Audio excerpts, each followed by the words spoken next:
Hi, my name is Rebecca Cohen. This is my introduction video for Module 1, and I look forward to getting to know everybody. So, I am 23 years old. I am a mother of two. My oldest is Adeline. She's in pre-K, and my youngest is Lathan. He's going to be 2 in the summer. I live in a small little farm on Oklahoma, like 15 miles south of the Kansas border. I'm a proud OPSU graduate. I got my Bachelor in Fine Arts from them, and I'm also a first-year teacher thanks to the Transition to Teaching program offered here at Fort Hays. I work at USD 218. Elkhart, Kansas is my hometown, so it's been pretty cool to come full circle and work with the people that helped me graduate and get to where I am today. I am the K-12 instructor. It's been quite a bit to adjust to, but I'm getting there.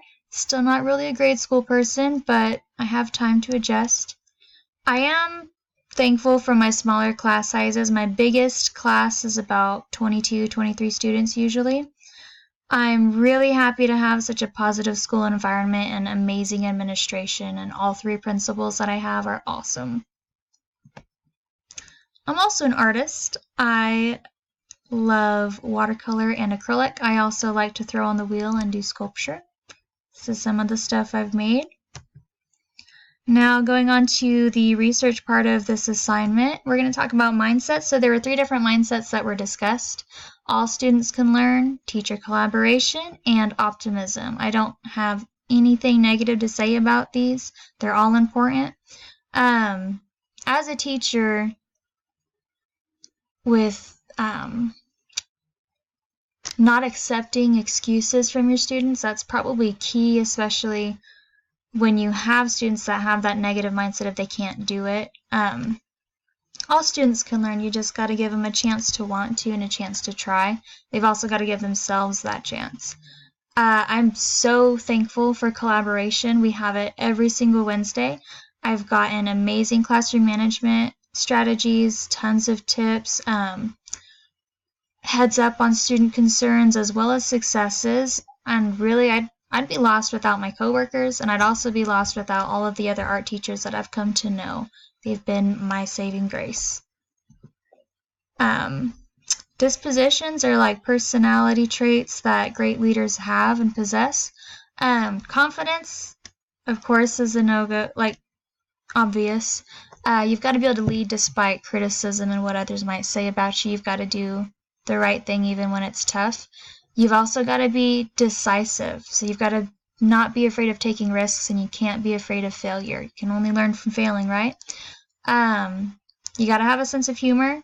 It really helps to relieve like the stress and tension, especially like I know in my classroom, if I didn't have a sense of humor, my kids would feel like they were walking on eggshells, and that's just not good for your classroom environment. You want your students to feel at home if they're going to learn and adapt better.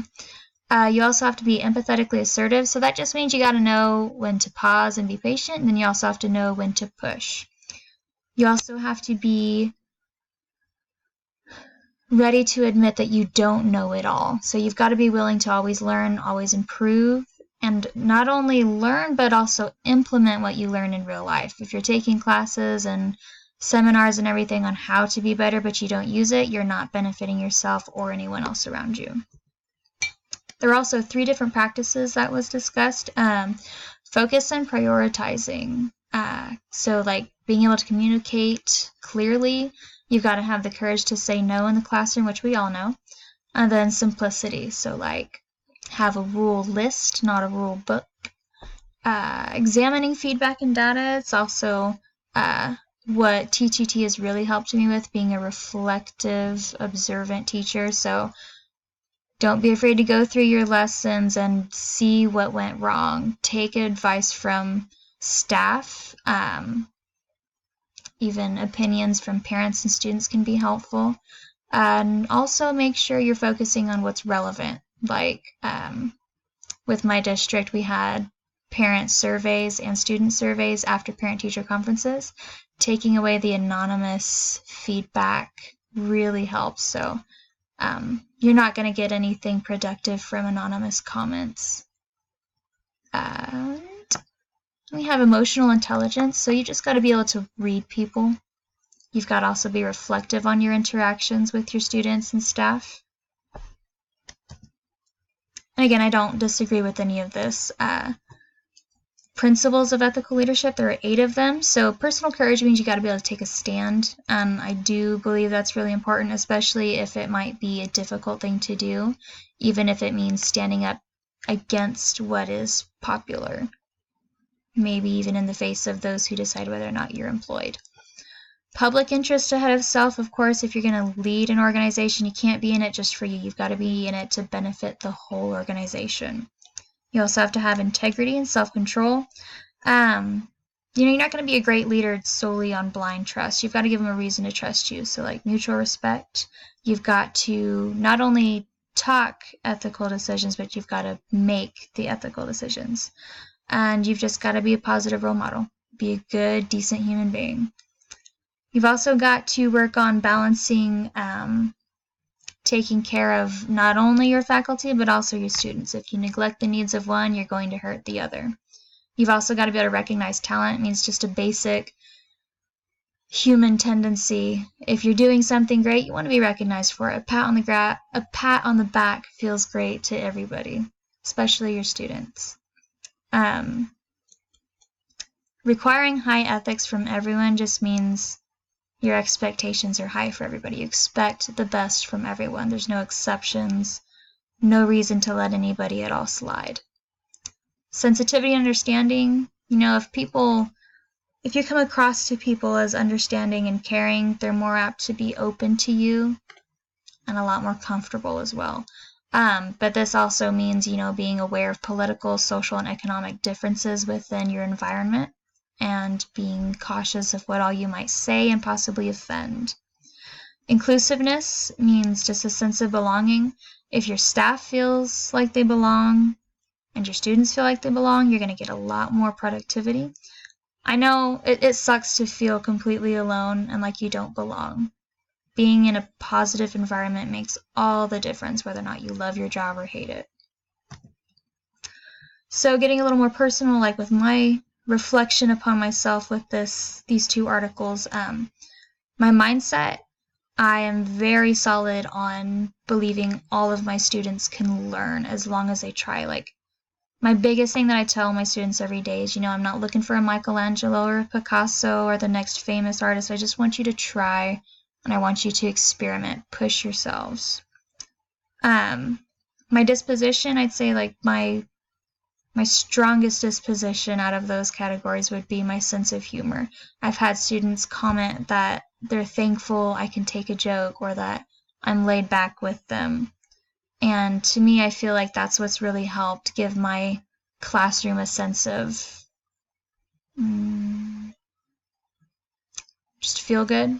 It's fun to be in there, but we all still stay on track. My practice, probably feedback and data. I have T2T to thank for that with a supervised practicum. It's always got me thinking about what I could do better next time I present a lesson, or what I could do better the next day. It never hurts in whatever field you decide to work in to always feel like you can improve and ask of what you could do better. Lastly, the principles I think I'm pretty strong in are recognition. I always look for a reason to compliment each of my students at least once a day. Sometimes that one positive statement might be the only good thing they hear that day. You never know. Ethics. So, I expect honesty, truth, and just overall good behavior and responsibility from everyone. It doesn't matter who you are in my classroom. If you mess up, you pay the consequence. Understanding. I want my students to feel like they can come talk to me if they need somebody. Again, you have no idea what's going on at home or what they might be facing outside of your classroom. Make them feel like you're there for them, that you care. And then, that also ties in with inclusiveness. I want everyone in my classroom to feel like they belong. So I, again, make a point of trying to talk to each of my students at least once a day, even if it's just a sentence.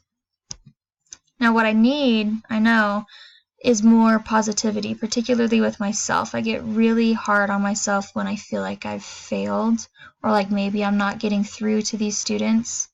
And it varies on the day. I'm getting better at it, but I need to have a more positive mindset and give myself some grace. If I expect my students to give themselves grace and take art processes one day at a time and to try it again more than once, I need to expect that out of myself.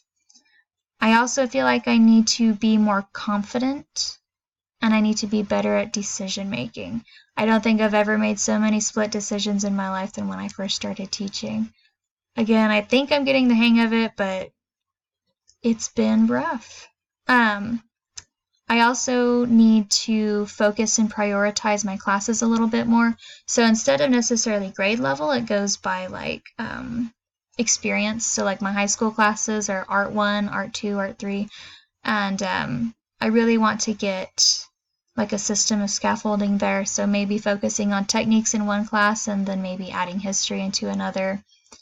I just need a little more help prioritizing and maybe figuring out my curriculum exactly. Lastly, I need personal courage. I've had to use this a couple of times last semester and it made me feel extremely uncomfortable.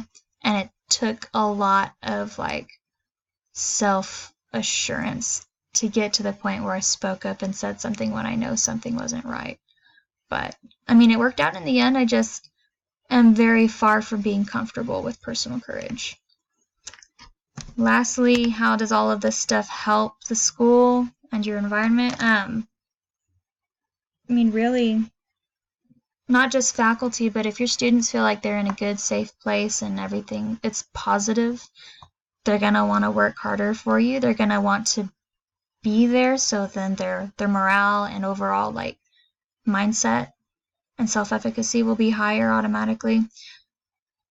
Anytime you go somewhere, even outside of school or work, if you feel welcome and appreciated, you feel more relaxed. If you're more relaxed and comfortable, you're more productive. So therefore, you're more willing to put forth your best. So that's my reflection on all of this. I look forward to the rest of the semester with you guys.